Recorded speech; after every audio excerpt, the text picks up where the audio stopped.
It was quite a scene at the T-Mobile Center last night. It was great to see many of you there, where Tucker Carlson was joined on stage by Megyn Kelly, and it was a full house. I had no idea what to expect, but it was a full house. It was packed, and it was an enthusiastic crowd. The introduction of Tucker Carlson last night, when he came on stage at T-Mobile, the video is up on my Twitter, or X, at Pete Mundo. You can see it there. It was quite a rousing applause for Tucker Carlson. So he spoke for like 20, 25 minutes, and then Megyn Kelly came on stage. And the first thing that they talked about, the number one thing that Megyn Kelly was asked to comment on was what? Our good friend Taylor Swift. And Megyn Kelly had a special message for Taylor Swift last night, right here in Kansas City. So I don't go on the internet much. And then I come here and someone's like, are you going to ask her about Taylor Swift? I've got thoughts. So it's a sincere question. Why are people telling me to ask you that? And do you think Taylor Swift, who apparently endorsed Carmela Harris just the other day, will have... I know. I'm not here to endorse Taylor Swift, trust me. Will this have an effect? What's the significance of this? I don't know whether it will have an effect. I mean, supposedly some 350,000 people have rushed to some website to register to vote or to express interest in potentially doing that. But young people don't generally vote, and I don't think people who at this point in the election cycle had not registered to vote are not going to do it because of Taylor Swift. But let's set that to the side. Screw you, Taylor Swift.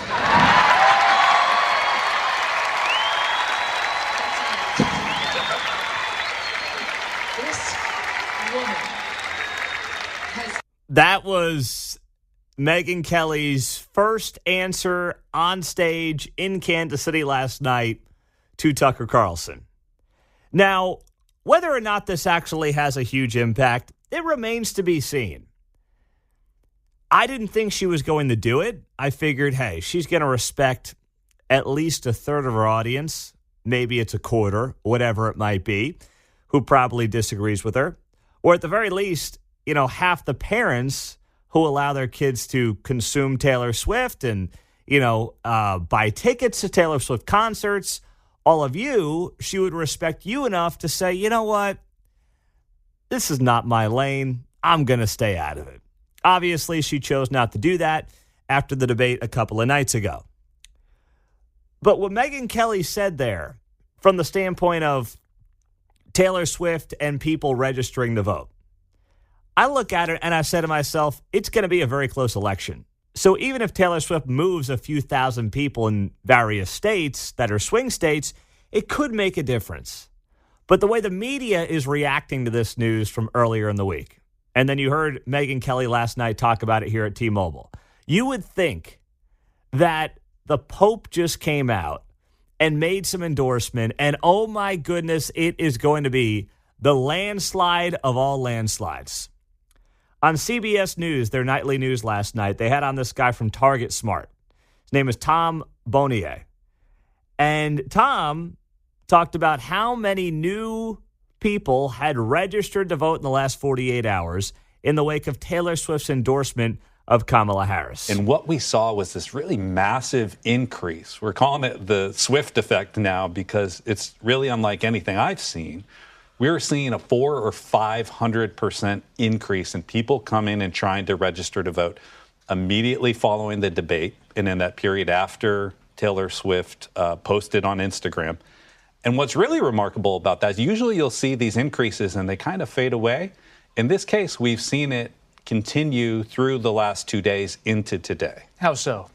Well, I'm told, I have two teenage daughters, that she was on the Video Music Awards on MTV last night. Apparently, she put out another pitch for people to register to vote. And so we're seeing this continued spike of 4 or 5 times what you would regularly see. So we're talking about somewhere in the neighborhood 9,000 to 10,000 people per hour just hitting our system. That's not indicative of everything, but it's a lot of it.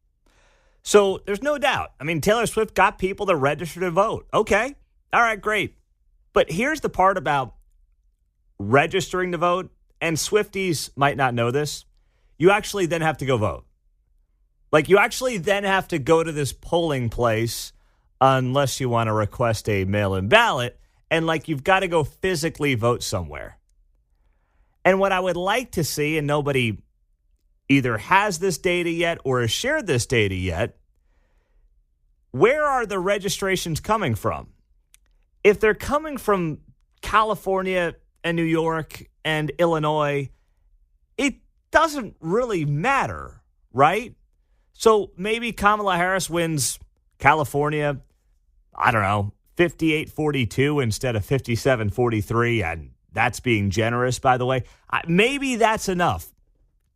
Maybe that fires people up. Maybe that's how you make this look like Taylor Swift has dramatically impacted the election.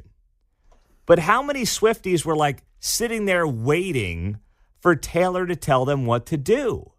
We all knew, everybody knows what her politics are, and she's entitled to them as wrong as they might be. But who was like, it's a coin flip. She might go for Trump. She might go for Harris. What's she going to do? I'm going to wait to register to vote until Taylor finally tells me on Instagram what to do, John Anthony. I thought I was telling you, we experienced, X amount of people trying to come in. Yeah. I'm sure some 14-year-olds logged on, right? Yeah. I mean, this is kind of like you circulate a petition. Well, I've got 50,000 signatures, but only 22,000 are worth anything, right? So, the 14-year-old's like, wait, I can't vote yet? What do you mean? Yeah, well, can't I just pre-register for for 2028? Yeah. Oh, that's so sure. true. I mean, they get a lot of hits, right? Yes. So, but how many people actually followed through and are, weren't already registered or whatever? And here's my thinking on this, too. If you're sitting here in mid-September and you needed a reason to get politically engaged, like you haven't had a reason to get politically engaged or just politically interested over the way the last 3 months have gone in this country, right? If you have been waiting for something and Taylor Swift's Instagram post gets you to register, well, something tells me you're probably not incredibly likely to actually show up on November 5. I was talking with a guy here in the office. We're on opposite sides of the whole voting issue, but I think we both agreed on it's like, I don't know who would be undecided, but I don't think I want them driving the car I'm in or bringing my food or, I'm not sure who these people are, but I don't want to know them. And I don't. And I don't want to know the people who are waiting for Taylor Swift to tell them to go register and then vote for Kamala Harris and Tim Walz. So it was a great scene last night. Harrison Butker was there. Now, he didn't get any attention publicly. I just saw a picture on Tucker's Instagram page of him and Megyn Kelly with Harrison Butker.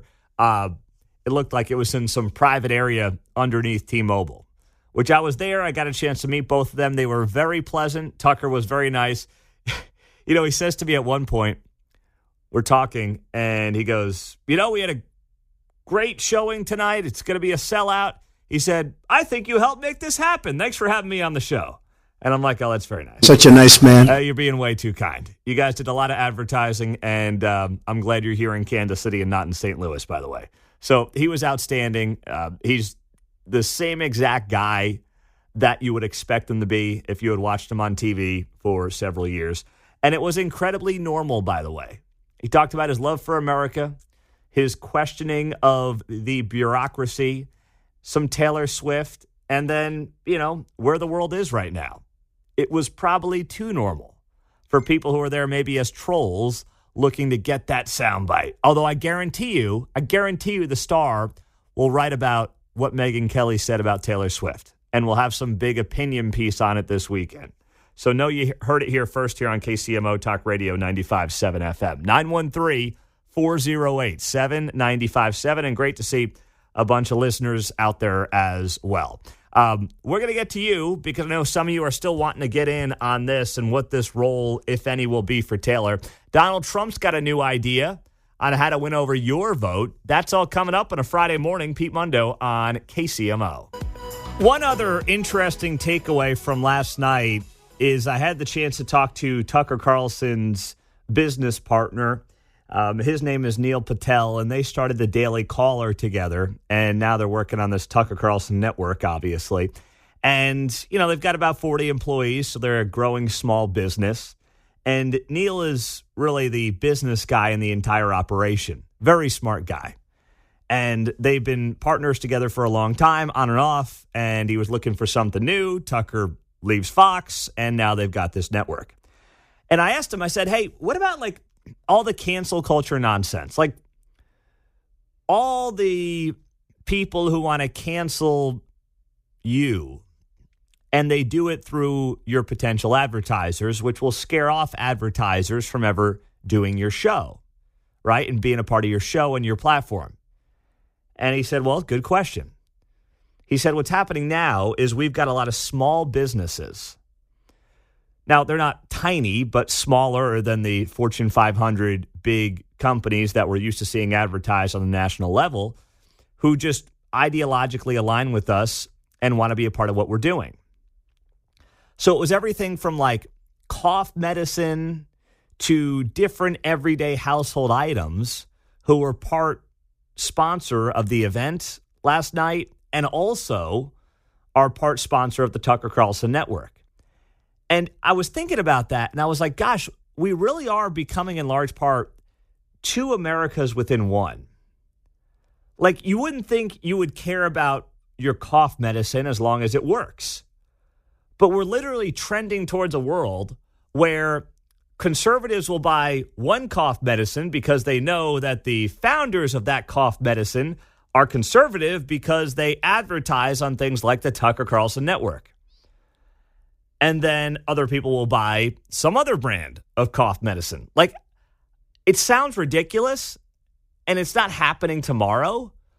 But as I was thinking about what he was saying last night, he was like, no, it's like everyday household items and goods and, all these different things that we're also trying to produce and create direct to consumer product, where I thought to myself, that's coming.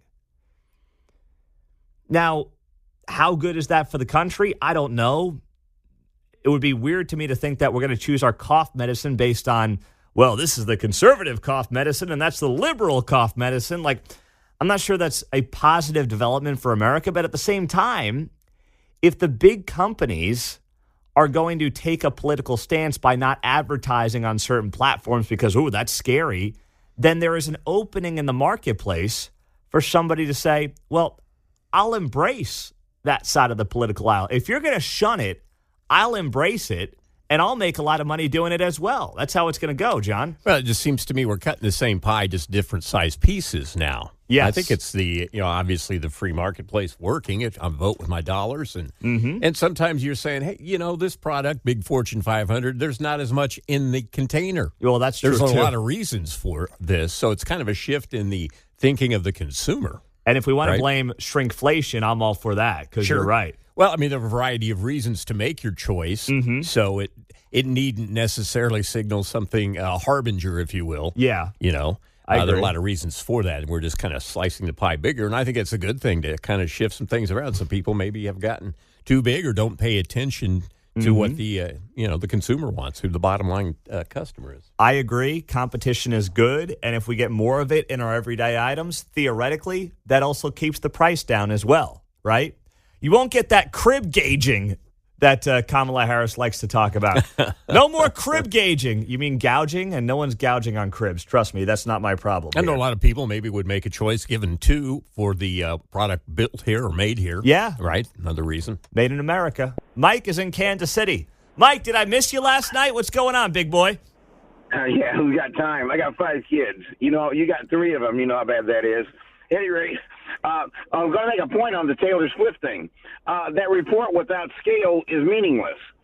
The reporter, You mean the report about 400,000 or 400% increase in new registrants? Yeah, correct. Without scale is meaningless. If the reporter would have stood there and said, the average number of new registrations after each debate is 200,000 and we got 400,000, that would have put it in scale. And I'm not saying that Taylor Swift, didn't get people to vote. but without any scale, we don't know how meaningful that term actually is. And then I'm with some 20-somethings yesterday. One guy's 22 years old and shares a studio apartment with another guy because he can't afford anything, and he definitely was turned off horribly by Kamala because he sits there and he goes, she's not saying anything. Yeah. And he goes, it's going to be the same old for the next 4 years if she gets elected. And again, he's African-American, just a regular guy. He's not really even that political. But, we don't know. But, again, CBS took a statistic out of context, and they're using it for propaganda value. Well, they're using it. Thank you, Mike. They're using it because they obviously, like you say, want to make a point. Now, anecdotally, we can all find somebody who liked something that Trump said, didn't like something that, Kamala said, and the whole thing. The main point and the main takeaway is how people are going to perceive Tuesday night. The main points coming out of Tuesday night, the main things that people are talking about is obviously some of the things Donald Trump said about cats and dogs and the whole deal, right? And rallies and everything else. And that in and of itself, as we've talked about the last couple of days, is a win for Kamala Harris. But when you dig a little deeper, to Mike's point, she never had anything of substance. There was no clear vision there. There was no way that she was going to talk about turning around the economy, and she really didn't. So from that standpoint, Trump didn't hurt himself tremendously because she really didn't give the American people what they want. And the polling shows they want to know more about her actual plans. And there was a lot of nice words and joy, but there were no actual real plans. Jim's out east. He's on KCMO. Jim, go ahead. Hey, Pete, you've already got parallel society going on with like Ben Shapiro, where they're trying to do the cartoon-friendly kids shows, and Dan Bongino was doing it too with Parler. Mm-hmm. Yeah, whatever happened to Parler? Yeah, you're right. You're absolutely right. No, the Daily Wire, that's Ben Shapiro's outlet. He's on here at 2 o'clock. I'm glad you brought that up, Jim. You do have basically different options, and Daily Wire is doing like a Disney Plus kids TV show kind of a deal that they have available to people.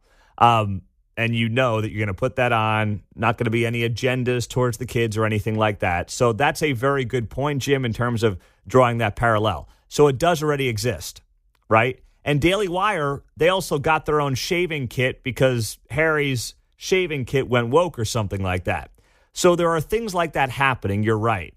But when I see it happening on a more mainstream level with things like cough medicine, I'm like, okay, this is really happening. And then the question becomes, is that good for America?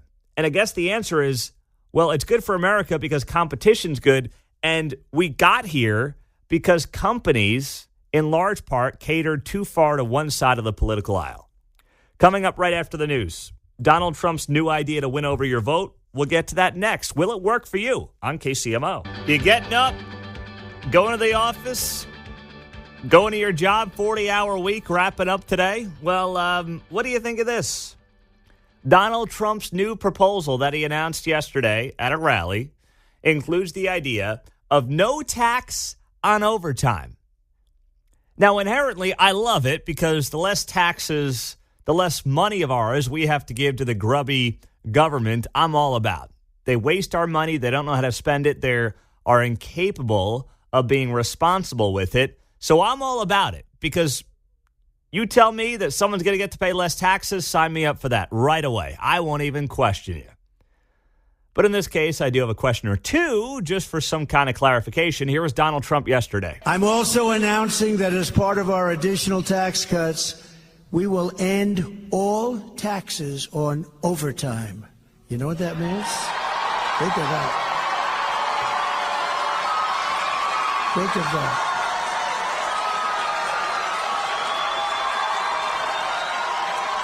Think of that. That gives people more of an incentive to work. It gives the companies it's a lot easier to get the people. And, I went to some economists, great ones, and I said, what do you think? They said, it would be unbelievable. You'll get a whole new workforce by doing that. No taxes on overtime. The people who work overtime are among the hardest working citizens in our country. And for too long, no one in Washington has been looking out for them. Those are the people that really work. They're police officers, nurses, factory workers, construction workers, truck drivers, and machine operators. It's time for the working man and woman to finally catch a break, and that's what we're doing because this is a good one. And I think it's going to be great for the country. That was Donald Trump yesterday on his new rollout. You know, no tax on tips was his first thing that he coined over the summer, and now it's no tax on overtime. So I love it. Inherently, I'm just like, yeah, absolutely. That's great. Now, it wouldn't impact, as I understand it, and there's not a lot of details behind this, those of us who maybe are salaried employees, but obviously you have a lot of jobs and a lot of workers out there who are on that 40-hour number. And if you're one of them and you're logging 45 or 50 hours in a week, well, you would have this policy where you would not get taxed on that overtime hour 41 through hour 50. So it's a great idea. Now, how can it happen day one? That's not clear to me. I think it would need some kind of, obviously, legislation to pass. But the more important part is Donald Trump bringing this up as just a conversation starter. Because a lot of the people that are looking at Donald Trump as a candidate for the first time, maybe, or have considered Donald Trump the last two election cycles, old school blue dog Democrats who have probably voted Democrat much of their life, but now find themselves having nothing in common with the modern day Democratic Party. So they're looking at Republicans, they're looking at Donald Trump, but they still might question things, right? Because for years they've been told the Republican Party is the party of big business. The Republican Party is the party of the rich guy. And they're still maybe skeptical of it. And they can't get themselves just yet to come around and say, hey, I'm going to vote for this guy, Donald Trump. I can vote for this political party. And as much as anything, what Donald Trump is doing here, and the same thing with no tax on tips, is throwing out ideas that tax cuts can be good. Tax cuts are not just about the rich guy on Wall Street, which is what the media and the Democratic Party has been telling the American people for years. It's how they've gotten away with getting a semblance of power and how they've gotten away with being against tax cuts. It's just for the rich guy. Well, the rich guy is not working on the assembly line on a 40-hour work week. He or she is not the one who's benefiting from no tax on tips, theoretically, obviously. They're not the ones who are working in diners and working in places of bars and restaurants where people are going to be getting tips, right? They're not the ones who are going to benefit from tax cuts or not taxing hours over 40 hours in a given week. That is for the blue-collar worker. So that's where Donald Trump is hitting on something that, to me, isn't really just about the policy itself and whether or not it can happen, but the conversation around how we view taxes and how we look at taxes and we say, this isn't really just about the rich guy. Because for so long, people have been brainwashed into thinking if you're for tax cuts, you just want the rich to get richer. It's like, no, in large part, if you do tax cuts across the board, yes, theoretically, the wealthier person can save some money too. But the bigger part is, how do we get the middle class the tax cut they need? Already you have a situation where the poor don't pay anything in taxes and the wealthy pay the bulk of the taxes in this country. The middle is where you say, what can you realistically do for them? People who are hustling, people who aren't getting any substantial government benefits, but are out there just working every day trying to get ahead. 913-408-7957. And that's where I think this idea that Donald Trump has brought up is valuable.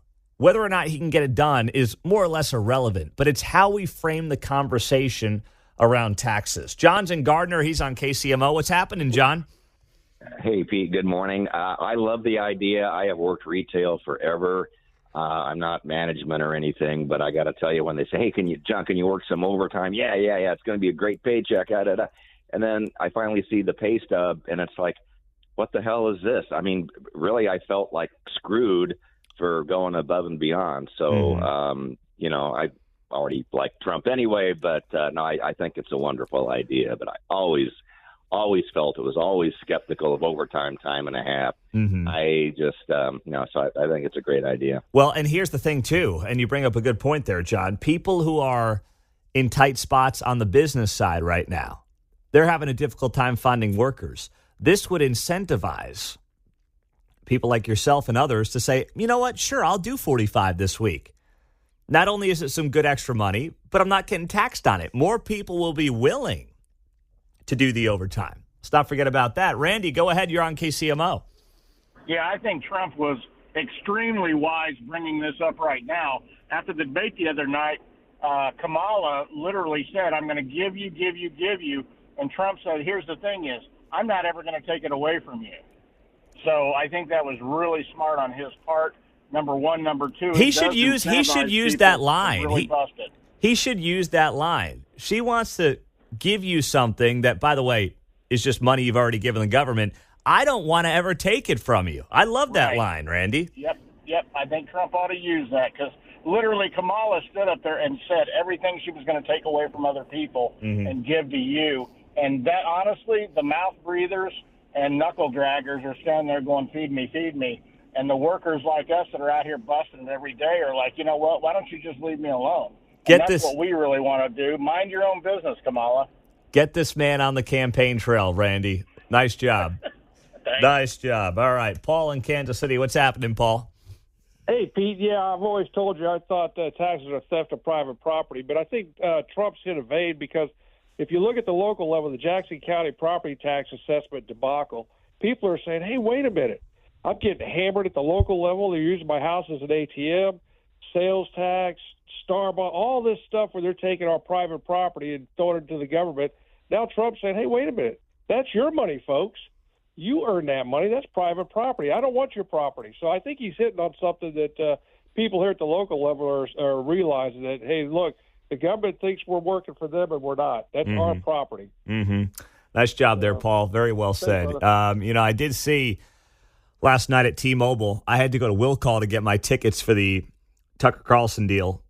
And there was a lot of folks out and about handing out flyers and pamphlets for, Sean Smith, who was running against Emmanuel Cleaver, Tracy Chappell, who was running for Jackson County prosecutor. So there was certainly a lot of political action going on around T-Mobile last night. Whether or not it makes a difference in a blue county like Jackson County, that remains to be seen. But there were certainly folks out doing their due diligence, doing their duty, getting people out, getting them activated, John. Well, I hope it makes a difference. I think Taylor Swift registers more people to vote than actually vote in Jackson County on these things, right? Yes. You're absolutely right about that. Can't hurt, Sean. No. Can't help. Tracy. Get out there, baby. Hand out those flyers. Hand out those pamphlets. 913-408-7957. Kendall Gammon will be here at the top of the hour on KCMO Talk Radio. Get you set for the Bengals game this weekend out at Arrowhead Stadium. And Mark Alford is our Feature Friday guest at 9 o'clock in the studio. Saw him last night at T-Mobile as well. Pete Mundo on 95.7 FM KCMO. Bongino back in the saddle today at 12 o'clock here on KCMO 95.7 FM. He was in Tulsa with Tucker on Wednesday night. And then, of course, Tucker was here last night with Megyn Kelly. So he's doing this, I think it's 16 tour stops around the country. And Kansas City was tour stop number 5 last night. And Tucker's assistant, she's really the person that, as I understand it, keeps him on schedule, keeps him on track. Her name is Emily. She is from Kansas City, and her parents are very involved politically on the Kansas side of the state line. They're great people. They actually happen to live in my neighborhood. That's how I got to know them, and she is basically running, in large part, his entire life. So they put on a great show last night here in Kansas City. I'm glad they came here. I hope they felt like it went very well. I was just sitting in the audience and thought it went outstanding. And it's the kind of stuff that I think, whether it's Tucker Carlson or anybody else, people can do more of. And I'm sure whether there were plants there from the Kansas City Star who were trying to, find something crazy that was said. But it was just an incredibly normal conversation. Just like the normal conversation we're having with you right now after Donald Trump rolls out his plan yesterday where he says, I am not going to tax, or I would like to have policy where you do not get taxed on overtime hours. So this is not applicable to salaried employees, obviously. Many of us are working over 40, and that's just kind of part of what you do. But for more blue-collar jobs where you're clocking in and clocking out, this is a big deal. And by the way, that is Donald Trump's bread and butter as a voter. And the polling shows this. So that New York Times poll that came out earlier in the week that's gotten a lot of attention, it shows Kamala Harris trailing Donald Trump among working-class non-college voters by 17 points. So that is identical to Joe Biden's working class deficit in the last New York Times poll before he dropped out. So she has not made a dent at all. She is doing just as poorly as Joe Biden was with non-college voters. And by the way, back in 2020, Joe Biden lost these same voters by 4 points. That's it. 4 points. Think about that. Now, and once again, it's polling, so you take it with a grain of salt, but Trump's up 17 points with this demographic. And there might be many of you who are in that demographic. It might be you right now in that demographic, and you might be someone who's already voted for Trump, but the fact that the polling shows Trump has made up 13 points from 4 years ago with this voter block, working class non-college voters. Not just white, but across the board, non-college voters. That is very telling. And that's why he's talking about things like tax cuts through the prism of how to help these individuals. What's best for you if you are in that voting block? Not just about, hey, we got to cut taxes, but if you do targeted tax cuts for people who can benefit the most, no tax on tips, no tax on overtime. That's where you actually make a difference with certain voting blocks that you desperately need if you're Donald Trump to win this election. 913-408-7957. And it's also why the Kamala Harris team is not happy about it in large part. They're putting out statements saying that this is just Donald Trump trying to basically scramble. Here's the statement from a Harris campaign spokesperson. Quote, he is desperate. He's scrambling. He's saying whatever it takes to try to trick people into voting for him. Huh. You don't say. Really? Trick people? Wonder where they got that idea. Yeah. Dan is in Overland Park. What's up, Big D? Go ahead. Hey. What we're seeing here, we're seeing Trump's worst instincts coming out. We got to remember something here. Trump was a Democrat his entire life until he saw an opportunity to gain presidency in our party.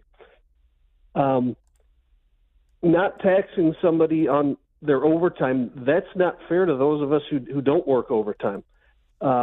It complicates the tax code in both of Trump's recent policies. Wait, hold on, Dan. You said for those of us who don't work overtime, implying if you don't work overtime, you won't benefit. Well, that's kind of the point. If you want to put in the hours for the overtime, you can benefit from it, right? Like that's the purpose of it. You agree? I agree with that, but just because you have an opportunity to work 45 or 50 or 60 hours a week, which I have done as an hourly employee many times in my life, just because you have that opportunity, that doesn't mean that you no longer have an obligation to pay your income tax. That's what I was trying to say. Okay. Furthermore, the two things, it complicates the tax code, which is something we don't want to do. And both of these recent policies, the no tax on tips and this overtime thing, both of these things create a lot of potential for tax evasion schemes between the employer and their employees. There are ways. I want to lower income tax. I want to do it by simplifying the tax code. These things are complicating our tax code and creating That's a fair critique, Dan, and thank you for making it. It's a very fair critique. In a perfect world, I think it was like Ted Cruz back in 2016, who was like just a flat tax, 15%, the old postcard thing. You pay your 15% taxes and you move on with your day. Now, tax attorneys wouldn't like that. They'd all be out of work. But that's a perfect world, right? I agree with you. Is that perfect world coming tomorrow? No, it's not. It's just not. So if you're Donald Trump and you're trying to win an election and your bread and butter is working class voters who are more likely to be folks who are, clocking in, clocking out at 40-hour work weeks, and maybe a lot of them have never voted Republican, right? So now you're looking at it and you're saying, how do I get them to trust me? And how do I get them to view tax cuts as not this bad thing that's for the rich guy? Well, this is how you do it. It's actually a brilliant way to reframe the conversation. Whether or not it happens or not, I don't want to say it's irrelevant, but it's not even the point in large part. The point is laying the foundation for a conversation around tax cuts that doesn't play into the narrative of your political opponents where they claim you're just putting more money in the rich guy's pocket. Well, hold on. This is how we could theoretically do this that is really for the working person who's gotten screwed the most by 20% inflation the last 3 years. So I view it from that perspective, Dan, but I do see what you're saying. Are you dying for that amusement park right in the heart of Johnson County? I'm not. Is anybody really craving that? Well, we told you about this a couple of weeks ago, and now we're getting a little more information, courtesy of Fox 4. They had it first. And the story is that there's developers who are looking to bring an entertainment district to Olathe.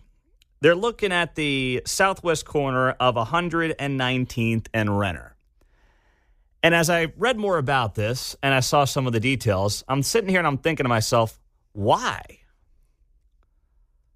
What's the point? And on top of that, what do they want to use? Star bonds. Thank you very much. It's such a great idea. It's going to make so much money. Well, it's going to be a little house on the prairie amusement park out there. Yes. We are just going to need the government to help out, though, with it, to make it happen, to make it a reality. And Olathe is actually considering this because the Olathe City Council is full of goobers. And trust me, I have been following them for quite some time, and they are. They are so desperate to appear like they're keeping up with the Joneses, so to speak, in Lenexa with their city center and all the, stuff going on in Overland Park. It's now an arms race, it feels like, between Overland Park, Olathe, and Lenexa to see who can change the layout of their city the fastest and in a way that doesn't really benefit the residents in the city itself. But they're all chasing tax dollars because they all just want to grow government. Even Olathe, which has many Republicans on the city council, including the mayor, but as far as I can tell, they're not doing a lot of real Republican things. And to me, this is not a Republican issue. It's just a common sense issue. So I'll roll the tape from Fox 4, who broke this story on this ambitious new development coming to Northeast Olathe, as developers hope to turn one of the two open fields at 119th and Renner into an entertainment district using star bonds. Take the 63 acres, turn it into an amusement park, a sports arena, restaurants, hotel, and medical facility. Geez, what's not going to be there? What's left? Here we go. Renderings obtained by Fox 4 give a glimpse at what it could look like. The plan is to not only build an amusement park, but a hotel, apartments, medical facility, and sports arena, all within the 63 acres. Now, I think it could be really good just to get some new tourism opportunities and have more things to do with the family. The idea is that there's something for everyone, no matter your age or physical limitations. That rings true for the proposed medical assistance center. Arkell says it would look and feel like a small children's hospital and be specifically designed for kids with special needs. It's just a one-stop shop. They have physical therapy, they have occupational therapy, they have legal services, they have job training, they have a hair and nail salon. I mean, I hear people chuckle sometimes, but a lot of these kids and even adults, they've never had a real haircut. My son Michael, we have to cut his hair because he's not able to sit still and he's too wiggly. The developer submitted an application last month to create a star bond district to include these 2 open fields at 119th and Renner. However, the amusement park and other amenities are just for the southwest corner. The project is moving quickly, with Arkell saying the hope is to have a star bond project approved by the city council before the end of the year. Well, I'm really always excited when progress comes to Olathe in the Midwest here. So, sounds like a good thing to me. Well, sounds like a good thing, says Elmer Fudd. Okay. I mean, what These dang open fields bother me, man. What? Right. It's nice to see an open field around here once in a while. Native prairie grasses, the road signs say sometimes. Thank you. I mean, what is this guy? This guy thinks it's 1984? As if, wow, yeah, there's nothing here to do in Johnson County. It's nice to see a little progress coming to this town. What? What planet are you living on, man? Outside the county fair in Gardner, Pete. Come in. I mean, it Can't sounds get cotton candy anywhere. Sounds so stupid to hear a resident say that. It's good to see some progress. What did you wake from 30-year coma? Said the landowner. Yeah, right. Said the developer. Mm-hmm. And it's very tricky what they're doing there. And you heard it in the report if you listen closely. They talk about how there's going to be a large part of this project that will benefit folks with special needs. And I think that is admirable to help people out with special needs. But part of the reason I believe things like that get included, along with the fact that, yes, apparently the developer's son is a special needs kid, and I understand there's many people who deal with that, and I'm highly empathetic towards that. But there's also a political element to this. Oh, you're going to be against the amusement park that helps out special needs kids? You know and I know that is absolutely part of how this gets framed. Mm-hmm. You don't want to be against progress for special needs kids now, do you? And yet the honest truth is there's plenty of property around that could be repurposed or rehabbed, or you could just build fresh your own center for that. It doesn't need star bonds. It doesn't need star bonds, and it doesn't need 63 acres for an amusement park when a fraction of it might be for special needs. No one's against special needs kids and helping them out. But we're talking about 63 acres. We're talking about somehow small amusement parks and all these other things. And then, yes, also star bonds. And if you say you're against that, there will be a movement to say, well, oh, boy, what's it like being against special needs kids? Please, that's ridiculous. 913-408-7957. Do you want to see something like this right there at 119th and Renner? As someone who spends a lot of time in that area, I can't think of a worse idea. Victor's in Parkville. He's first up. Hello, Victor. Good morning. Good morning, sir. I guarantee you I spend more time in that area than you do, because that's right in the same area that we park our Penske. Right on the east side of that part of the highway is the North Olathe Industrial Park, where there's also the Home Depot, hotels, and that kind of stuff. On the west side of that, just north of 119th Street off of Renner, is a major Amazon distribution center. There's tractor trailers going up and down 119th all day, all night.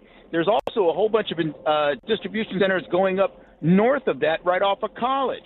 They've already got a Main Event, Longhorn, Bass Pro Shop on that intersection. They just put in a brand new Subaru dealership. Yep.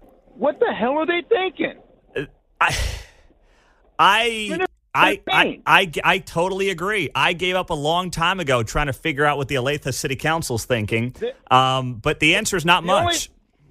The only thing that's missing here is they're going to make it a stack and pack and put apartments above the stuff. Oh, yeah. Well, mixed use is always the name of the game these days. Mixed use. Yep. There you go. You're right. Hey, you can live in the mixed-use development, restaurants, and you can hear the kids screaming from the amusement park out your window at night. That sounds like a great time, Victor. Yippee-ki-yay. Oh gosh, no! Listen, you're there a lot, and I've spent a lot of time in that area as well, and I can't think of a worse idea. I really can't. I'm sure we can think of a worse idea. Maybe they want to move the Royals there next. Oh gosh, don't get me started. I have heard rumors of other spots. Thank you, Victor. Have a good weekend for the Royals in different parts of Johnson County, and I hope none of them ever come true. But 913-408-7957. Doesn't matter if you're a Johnson County resident or not. Victor spends time in the area being a driver up in Parkville, and he's right. How are you going to get people in and out? You got the Bass Pro Shop right there. Yes, you have Longhorn's main event. You got a new Subaru dealership on the northeast corner. How are you going to do that? If it's as successful as you claim it's going to be, although you need star bonds to make it successful, apparently, tell me how you're going to get people in and out of that area. It's not very convenient right now. There's a little roundabout on the south side of 119th and Renner. But you're telling me you're going to move in thousands of people on an hourly basis, which you would need to make that thing successful? It's just gosh, these people don't think beyond their own stupid bottom line so they can keep growing government at the city level. That's it. If Worlds of Fun, we're turning folks away at the gate because, hey, too many people in the park. Yeah. Right? We've got the Mattel thing that's been proposed in Wyco with the big Barbie Hot Wheels amusement park. So how many do we need? Yep, that's right. Now, of course, we're not talking Worlds of Fun size, but the broader point is what you're saying there, John, which is how much more of this is needed. Where's the demand for it, by the way? I'm curious on that as well. 913-408-7957. Is this something that you want to see in Johnson County? Or do you say to yourself, no, hard pass, I'm out? Great point on the text line, 913-408-7957, with this proposed amusement park, mixed use, all these other things that they want to put at 119th and Renner on the southwest corner, basically across from the Bass Pro Shops. Many of you are texting in saying, Pete, Worlds of Fun would love for Johnson County to have an amusement park like this. And you're probably right. Maybe they can get some of the riffraff down to Johnson County and, they can have a little bit more of a safer and more family-oriented time up north. I don't know. Maybe. Who knows? Either way, you look at it and you say to yourself, what are the real benefits? Are you craving a roller coaster in Johnson County? Like, have you just said to yourself, and I live about 10 minutes from this theoretical location. I haven't taken the kids up the Worlds of Fun yet because, well, the whole idea of amusement parks just, I don't know. It's just not for me yet. They're a little young anyway. Yeah. But do I say, I would love to just take them to a roller coaster? No, not really. Well, you got to do something. You and so many of us have disposable income looking for entertainment values, right? I mean, when we talk about things that make sense, this would be kind of abstract. Yeah, well, that's a great point, I got no cash burning a hole in my pocket right now. Yeah, you get 4 more years of this. You get Kamala in there. Forget the amusement park. I'm not going to have the money to get there. Coming in from Paola, Pete, and Ottawa, and Osawatomie. Yeah, they're going to be flooding in there. Mm-hmm. Build it and they'll come. We'll just keep going to Shields for that dollar ride that they got there, right? The Ferris wheel? The Ferris wheel, which still, I get a little nervous when I get to the top of that thing with Claire. Although I'll tell you what, the worst part is when I'm on that Ferris wheel with Claire and then they stop it and we're at the top and then we're just sitting up there swaying back and forth. Just dangling the legs. Dangling away. Nothing like a little dangling away at, whatever we're at, 200 feet up in the air. And I'm like, don't look down, don't look down, don't look down. But I also don't want to freak her out. She's like, hey, Dad, look, there's the bear. And I'm like, yeah, great. Don't look down, don't look down, don't look down. But you know what? Kate's not doing it, so I got to get up there and get on the Shields Ferris wheel. 913-408-7957. Let's go to Steven. Hey, Steven, good morning. You're on KCMO. Hey, good morning, man. Happy weekend. Boy, don't become the old guy and get off your lawn, man. I love that barrel ride. I love the Zambezi Zinger and that barrel ride where it pins you to the back there. I love. We could have a Worlds of Fun in every single county around here, and I'd be good with it. And none of them would make any money, but sure, that sounds great, Steven, unless you're going to go to all of them and fund them individually. It's better than building shelters out of dilapidated hotels with no public input. But I think it's you got to give these kids something to do besides midnight basketball or. That's part of the solution. Trust me. Kids in there's a lot of good stuff that could come out of this. Kids in Johnson County are not struggling with things to do, Stephen. Come on. Ask any parent in Johnson County right now, which is consistently voted one of the best places to live in America and to raise a family, right? Are you telling me I could load up phone calls right now of parents in Johnson County? Yeah, I wish my kids had something to do around here. Come on. It's not 40 years ago. It's 2024. There is no shortage of things for kids to do in Johnson County. None whatsoever.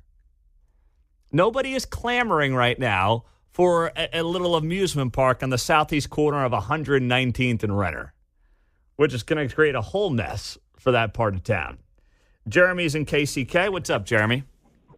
Hey, Pete. How you doing this morning? I'm doing well, man. Happy Friday. I think the point of the whole amusement park aspect is completely being missed in regards to if they were to build it, nobody's going to go because they're going to charge $100 a day. That's why nobody goes to Worlds of Fun. If these major businesses like this, even movie theaters, want to get attendance up and to make more money, lower your prices and your profit mark, you'll still make the same amount of profit because you'll double the amount of people that will come. And that would be the only way an amusement park like this would work. Yeah, I mean, listen, I don't know enough about the P&L sheets for amusement parks. I just know this much. Oftentimes, yes, these things open. They charge too much money. You hope they wise up and, reduce their costs. But if not, they end up asking for a handout from the state, the county, the city, and they say, well, you don't want, an empty amusement park now, do you? So you better help us keep this thing afloat. That's oftentimes how it ends as well. Right. Well, it's just you compare it to a movie theater. You can't afford to go to a movie theater now either because they've doubled the price on everything. If things were to get back within reality, instead of spending $20 for a bucket of popcorn, $5 or $10 for a bucket of popcorn, and a family of four can afford to go to the movies again. Yeah. All this stuff would change. It would. There's not the demand for it. I don't believe there's not the want for it. But if developers can make a buck and you've got these city councils that are, frankly, filled with people who are not the sharpest tools in the shed, they're not. Okay. And they, whoa. Then they see the pretty renderings and they're like, all right, well, if it's not going to go here, Lenexa is going to take it. So we better make sure we get on it, John. I'm still waiting for a big, beautiful soccer complex off 150 in Grandview. And there were all these drawings. I'm like, how many of those do we need? Yeah. Right. So is the amusement park's the new development du jour, I suppose, besides the soccer complex. We've moved on now. And what is it, 1972? I mean, I don't know. Are amusement parks really things that people are clamoring for? I don't think so. Not that I'm aware of. Unless you're going to make a trip to Orlando or right, Anaheim. Yeah. I mean, if you have one of those, once-in-a-lifetime Disney World, Disneyland trips, yeah, sure. And just for the record, so we all know who's behind this, Loretto Properties, which is was founded by Lamar Hunt Jr.